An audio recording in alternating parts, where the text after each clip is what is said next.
Hey guys, Ultra Maximus here. Like my videos? Please consider buying me a coffee. Thank you so much for the support. It helps me continue making content that you enjoy.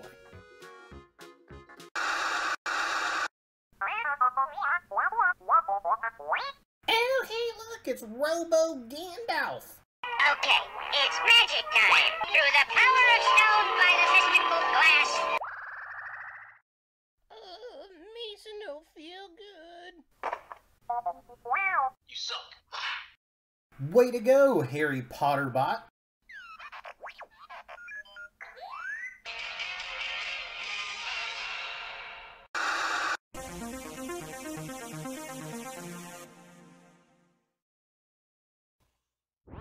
Hey guys, Ultra Maximus back with another toy review, and today we're going to take a look at another Masters of the Universe figure. It's from the Netflix CGI show. It's Orko, Power Attack Orko. Now, in the show, he was a droid that got damaged, and Man-at-Arms kind of fixed him, and he thought he was Orko the Great, which was a Trollan magician on Eternia who had long since passed, but I really enjoyed the character on the show. I thought it was a good reboot for Orko, and this thing looks super cool. Now, I did pay a little bit above retail to get him so soon, but I had to pick him up because I've got a feeling he's going to fly off shelves. So let's go ahead and take a look at the packaging. So here we have Orko in the box, and it's pretty much the same box we've been getting with this series. We get some nice artwork of Orko up there. Got Gray Skull, there he is, and it says Power Attack and Orko, and you know, he's got the accessory and base, and I wonder if he comes off of this. I guess we'll have to open it up and find out, so just kind of a close-up. I wish he kept the two zero-digit eyes instead of the winky face. I'm not sure about that, but there he is. There's his Power Attack gimmick. Which is pretty fun. Back of the package here, it shows the Power Attack gimmick, which is pretty cool, and then he throws that off, and then looks like he's pulling back and he goes, which is kind of cool. The other figures in the wave, so just kind of a close-up. I like that the pull and go gimmick reminds me of the old school Orko, and that's about it for the packaging. Let's go ahead and get this guy out of box and see what we think. So here we have Orko out of the packaging, and I gotta say, this is pretty darn cool. It's sculpted really well, lots of details. I do like the gimmicks. I love the little outfit. Of course, he gets those from the drapes in Castle Grayskull. Very cool, very fun. He is cute. Now, he does have the kind of blast effect here, energy effect. It's a translucent plastic little fireball, light blue. And then he's got his base. Now, he doesn't come off the base. He's got the Power Attack, which you can kind of spin around there, and then what you do is put the little energy ball on his hand, and then poof, and it throws it off really, really far. As you can see, it went across my room, so that's pretty fun. Kids are going to like that. And he has this rolly ball, this little kind of metal ball that rolls around. Now, unfortunately, I thought you could pull him back and he would go forward. He does not. He just rolls around on the ball, which I guess it works. I just kind of wish you could pull him back and go. Now, articulation, his arms move up and down, both of them at the shoulder. His hands do twist. They're a little tight, but they will twist.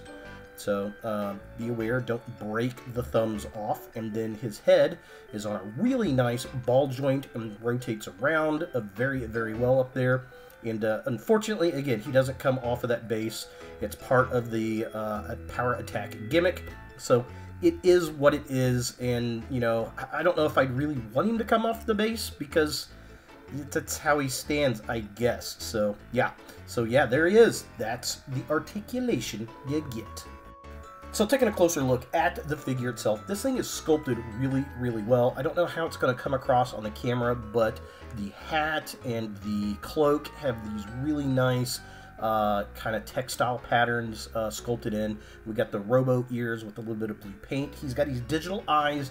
I like the way they look. I just don't like the winky face. I wish they would have done both just regular eyes.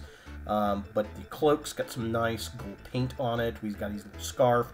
I like the cuts in on the hat.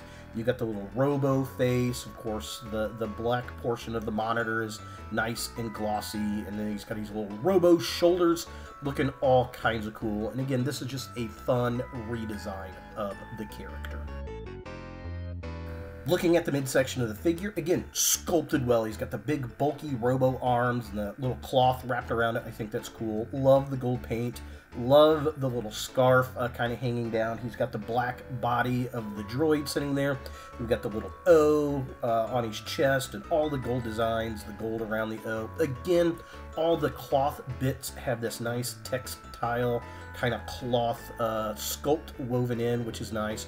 The robo parts have the nice paneling on there, and his hands look nice and robo-y, which is very, very cool. And then, of course, you've got the energy stand kind of coming up into the figure to do the power attack mode.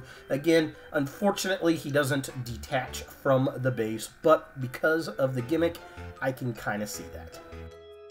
And finally, taking a look at the base of the figure, he's got this translucent blue kind of energy cloud bubbly thing that is the base of Orko. Of course, he has no feet, so this holds him up in the air, and also has the gimmick with the ball where you can roll him around on the ground. And this looks pretty decent for what it is. Of course, about every Orko figure we've gotten here in modern times has had some kind of floating base because he hovers in the air, and this is the best way to do it to keep the power attack gimmick. For comparison, here we have the Netflix Power Attack Orko with his wavemate He-Man and the original Orko from the 80s. These guys look pretty cool side by side. As you can see, Orko is very different from his original 80s counterpart, but still has all the same, you know, kind of tropes. And I love the fact that they kept the little gimmick. Like this one, you would pull the ripcord out of him and he'd buzz around on the ground, whereas this one's got the little ball in him, so that's pretty darn cool. And he's actually pretty good size, as you can see next to He-Man from Wave 1, so very cool to have this guy in the collection. So is the Power Attack Orko from the Netflix CGI series He-Man and the Masters of the Universe something you want in your Motu collection? And you know, I'm going to say yes. If you are an Orko completist, this is a must-have. If you like the new show, I think this is something you definitely want. It's going to be one of those figures that sell like that. Orko is a super popular character, and they just don't ever seem to make enough of him. And, you know, it's fun. It was a good character on the show. It's got some great play gimmicks. It's durable. I think kids are going to love this, especially shooting his little fireball off of his hand with the power attack gimmick. I mean, that works really, really well, and you can roll him around. My biggest gripe with him is the little winky eye. I wish he had both zeros for eyeballs, but that is a hugely minor gripe. It's probably one of the best sculpted figures in the line, I think, thus far, so it's a pretty cool figure, and if you see him, definitely pick him up. So there he is! Orko from the Netflix CGI He-Man and the Masters of the Universe. Hey guys, thanks for watching. To watch more Ultra Maximus, click on the links to the right. Be sure to click all the things, subscribe, like, and hit that notification bell for new videos, and follow me on all the social medias, Facebook, Instagram, and Twitter. Links in the description below.